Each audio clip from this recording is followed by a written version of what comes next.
One of us is gonna get hypothermia unless we do something right now.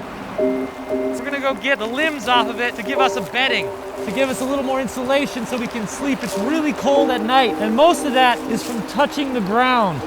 Who needs some? I will take it. I got a lot more, guys. When Hayes showed up with those branches, it felt like an early Christmas present. We finally had hope of staying warm throughout the night. Oh, this is a lifesaver, guys. Thank the Lord that the weather is much better today. Oh, wow, the sun feels so good. Today is the day that everything finally goes right. That means blizzard. To top it all off, we're gonna run out of food today if we don't catch fish. To help us find a better spot to fish today, we're making use of Darius's drone. We're gonna go look for ice that has moving water under it. Running water causes the ice sheet to be thinner.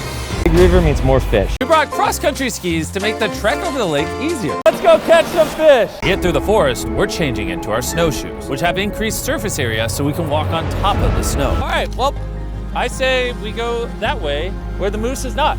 This fish better be jumping out of the hole that we drilled.